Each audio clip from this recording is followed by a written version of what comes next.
Vamos Tá, falar. Vamos lá gente, nele. tem um vídeo sobre a Lagoa A Encantada lagoa. e a lenda, Uhum. conforme os índios trazem. É um vídeo gravado por um índio da região. E eu vou colocar lá no canal. É muito legalzinho, o vídeo é curtinho, mas é ele falando, tá? A gente traz E a assim, parte 2 aqui também, amiga, para todo mundo isso. ver, né? Porque É tem assim, parte 2 aí, fácil. essa lagoa, ela é chamada de Encantada. Os índios não entram nessa lagoa. Essa lagoa tem água claríssima, mas não tem nenhum ser vivo nela. Não tem peixe, não tem nada de vida nessa lagoa. E ela é dita como não tendo fundo.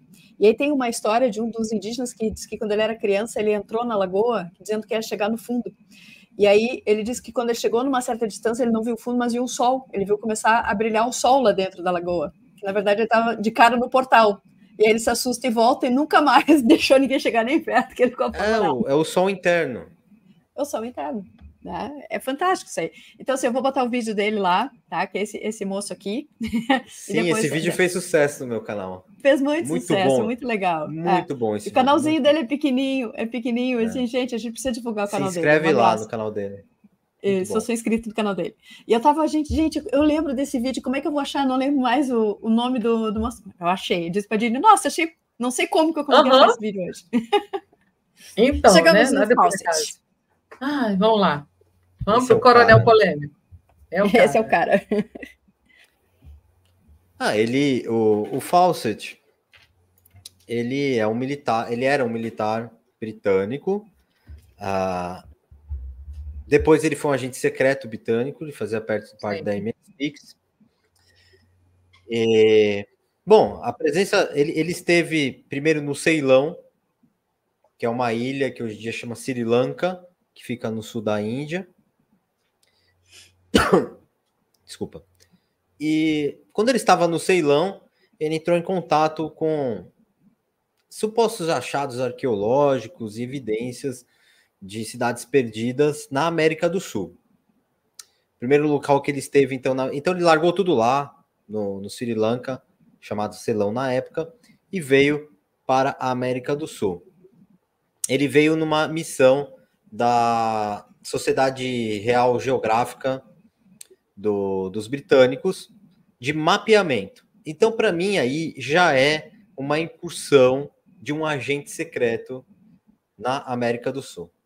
Hoje em dia eu vejo com muita clareza isso, que tudo que o Fawcett fez, os ingleses estavam por trás. Ele veio fazer aqui como agente secreto. Porque, assim, vem numa missão...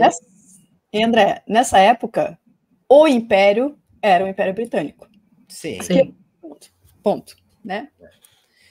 Veio numa missão junto ao governo da Bolívia para fazer mapeamento e tudo ali na divisa com o Brasil, muito próximo ao Rio Guaporé, Rondônia, Mato Grosso, toda aquela região. Ele estava fazendo mapeamento por ali. Então ele foi 8 ou 9 vezes, ele esteve ali na região. Inclusive, um caso bem interessante é que o Forte Príncipe da Beira, ele ficou perdido, tá? Ele teve que ser redescoberto. Ele era tão importante para os portugueses que ele foi abandonado. O maior forte já construído nas Américas foi abandonado e teve que ser redescoberto. E ele foi redescoberto, se eu não me engano, não me falha a memória, em 1911. Mas, durante as minhas pesquisas, eu descobri que o Fawcett esteve num tal de Rio Verde, que era muito próximo ao Forte Príncipe da Beira, em 1909. E ali me fez acender uma lanterna, gente, de que o Fawcett esteve na região e o governo brasileiro ficou bastante preocupado. Por isso que o Rondon foi para lá.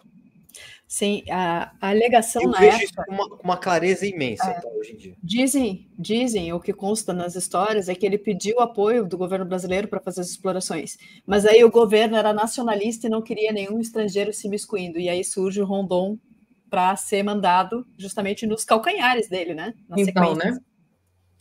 Né? Exatamente. O Rondon, na verdade, ofereceu ajuda ao Fawcett, que recusou. Ninguém recusava a ajuda do Rondon na época. Ninguém.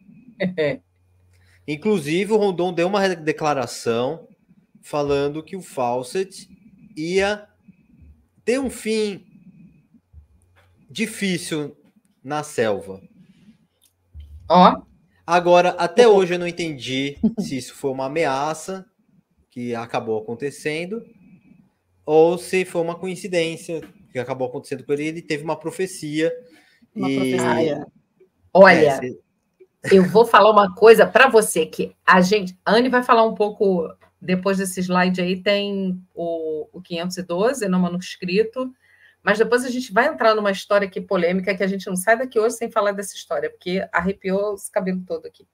O Fawcett, ele veio ao Brasil por causa do manuscrito 512, que é o que conta a história dele, tá? Ele tem diários, etc., mas foi por causa do manuscrito 512 de uma estatueta.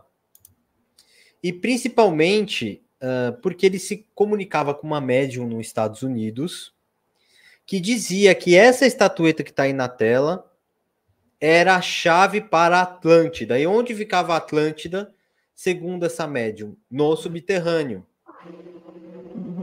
Que era uma cidade subterrânea. Sim. Eles dizem que o Fawcett ficou obcecado por essa história e queria encontrar a Atlântida a qualquer preço. Então, o Fawcett é mais um caso de um explorador, de um arqueólogo que busca incessantemente a Atlântida, no fim das contas. É mais um caso de um pesquisador buscando a Atlântida, que isso é pouco falado, viu, Anne? É sério? Parece tão óbvio que o que ele estava procurando era Atlântida. Não, é pouco falado. Eles falam de Cidade Z. Você vê que no filme não falam uma vez disso. Falam de Cidade Z. Cidade Z. A Cidade Z é Atlântida. É Atlântida. Um detalhe interessante é que na região ali da Serra do Roncador é cheio de restos marinhos, né? Tem fósseis marinhos. Exatamente. Então a gente sabe que aquilo ali foi o fundo do mar. Em alguma época foi o mar, né? Meu Deus do céu, né? E considerando que ali eles dizem que é a montanha das montanhas mais antigas do mundo e tal. Peraí, né? Tudo bem. Quer falar um pouquinho do manuscrito 512? Sim, então, o manuscrito 512, ele foi feito no século XVIII. Isso. Foram exploradores que estavam nos sertões brasileiros, em algum local entre Bahia, Goiás e o Tocantins, Bahia, Tocantins e Goiás. E eles descobriram uma cidade perdida no Brasil. Uma cidade perdida no estilo fenício, com inscrições, com arco e inscrições fenícias. E isso daí foi reencontrado no século XIX e uma pesquisa foi financiada pelo Império Brasileiro para tentar descobrir essa cidade.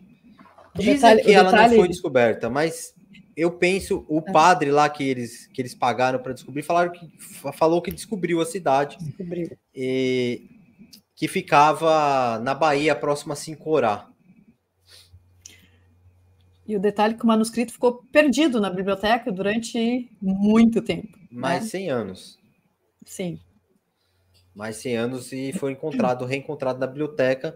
Inclusive, eu acho que ele aparece pela primeira vez na revista do Instituto Histórico e Geográfico Brasileiro, que foi fundado pelo Império. E o Fawcett ficou obcecado por esse manuscrito. Daí, ele veio ao Brasil tentar descobrir também essa civilização antiga que provavelmente teve por aqui. Inclusive, eu vou falar uma coisa para vocês. A gente vai fazer a segunda parte dessa live e uma pessoinha que está seco para entrar aqui, que sabe, que é o Zeno, né? Ele adora isso, André. Adora. Sim. Né? E esteve na... E ele morou na Amazônia. Ama, né? Essa parte toda, ele está se coçando aqui. Então, a segunda parte, ele vai vir aqui participar com a gente, porque ele tem muitas informações também bem legais sobre isso. Perfeito. E sobre o Fawcett, assim, ele é apaixonado pela história, então, assim, para contribuir com as pessoas, é o que a gente fala, está na hora de compartilhar todas essas histórias, né? Está na hora da gente levar conhecimento para as pessoas para que entendam. Quando a gente fala assim, qual é a verdadeira história da humanidade? Então, gente, vamos começar. Eu só gostaria de falar uma coisa importante. Para mim, hoje em dia, o Fawcett, até o fim dos seus dias, trabalhou para a coroa britânica. Inclusive, é por isso que se empenharam tanto para tentar encontrá-lo. Ele trabalhou até o fim. Todas essas pesquisas que ele fazia, porque ele era um militar. Tá? Dizem, né? Militar, o militar... Uma vez militar, sempre militar. A cabeça dele é o quê? É nunca trair a pátria, essas coisas, né? E ele obedece ordens, certo? Exato. Eles tentam fazer que essas pesquisas do Fawcett gerar algo independente. Você consegue acreditar nisso? Um coronel britânico, era independente, agente secreto, etc. Ele queria fama, ele estava atrás do ouro só para ele, não queria ajuda de ninguém por conta disso. Não, eles tentam mostrar que era uma pesquisa independente, Anny, é mentira. Óbvio, não é possível. Não é até possível. Porque... Ele recebia salário. Como é que ele conseguiu? Só deixar um abraço pro meu amigo aqui, o Ataíde Ferreira, lá do Mato Grosso. Ataíde, um abraço. Oi, Ataíde. Seja bem-vindo, Ataíde. Quero saber da história que te deixou de cabelo em pé. A gente adora botar fogo no parquinho. Calma que vai chegar lá. O próximo slide. Olha aqui, o Genito Santos é o autor do documentário Enigmas da Serra do Roncador. A gente mandou o convite, espero ter você aqui na bancada conversando com a gente na próxima. Legal, vai no meu canal também. Legal, Genito. Nossa, a gente vai fazer um apanhado aqui que, ó, se não cai o canal agora, não cai mais. Vambora. Muito legal, muito legal. Eu vou ler um trechinho do manuscrito que a gente acha na internet, né? Que é interessante que, obviamente, que a história oficial vai dizer não, que a especulação é pseudo-histórica, que era só pelo uma característica ufanista, que não era verdade. Ponto, né? Um dos trechos, o único objeto mencionado pela expedição de Bandeirantes foi encontrado ao acaso e descrito cuidadosamente na carta, consiste em uma grande moeda confeccionada em ouro. Tal objeto de existência e destino incógnitos trazia emblemas em sua superfície. Cravados na peça vinha uma face e o desenho de um rapaz ajoelhado, e no reverso, combinados, permaneciam as imagens de um arco, uma coroa e uma flecha. Aí tem um trechinho. Uma coluna de pedra preta de grandeza extraordinária, e sobre ela uma estátua de um homem ordinário, com uma mão na ilharga esquerda e o braço direito estendido, mostrando com o dedo índex ao polo do norte. Em cada canto da dita praça está uma agulha, a imitação das que usavam os romanos, mas algumas já maltratadas e partidas como feridas de alguns raios. Então, esse é um dos trechinhos do manuscrito 512. Tá, e aí, para onde foi parar a estátua? Exato, a estátua foi embora com o Fawcett, né? Dizem que ele levava essa estátua com ele na expedição. Pra cima e pra baixo. Não, a estátua do manuscrito a estátua era que eles escreveram. No manuscrito que eles dizem que tinha uma estátua de uma pessoa. Isso. Uma estátua eles grande. Escrevem as ruínas de uma cidade. Onde foi parar tudo isso? Isso foi levado, foi confiscado. No parquinho. Foi confiscado. O Zeno fala disso na próxima, mas a hora que a gente passa a mãozinha em cima da figura da estátua, o que ela faz? Ela puxa, feito um imã, como as inscrições, a gente passa a mãozinha na estátua. Tá? Deixa eu ver. Na próxima a gente fala um pouquinho mais sobre isso. E ele não desgrudava dessa estátua. Tá? Essa estátua que está na tela, tá da estatueta Atlântica, ele recebe lá no Ceilão, que chega nele, né? E, aliás, a pessoa que entrega a estátua tem a historinha, depois a Jenny vai contar, acho que o André também sabe disso, que na verdade, é uma predição do que acontece com ele, ou pelo menos o que a história nos conta que aconteceu com ele.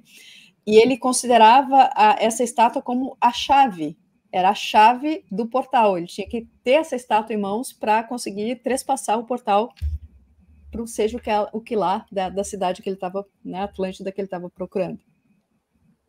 Tá aqui, era uma chave. A pessoa mexendo as mãozinhas. Isso. Tá? E essa estátua Atlântida, até hoje eu não sei de onde vem essas imagens dessa estatueta aí. Sabe a origem dessas imagens que estão? Porque a gente acha muita pouca fonte de informação dessa estatueta. Até hoje eu não sei se isso realmente é verdadeiro ou se é só uma réplica com base nas descrições.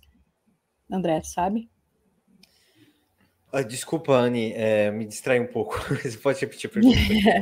Essa estatueta Atlante, essas imagens da estatueta Atlante, a gente acha muito poucas imagens dessa estatueta, E as imagens não têm muita fonte de origem, então eu não sei se realmente é uma imagem da estatueta original. É um desenho.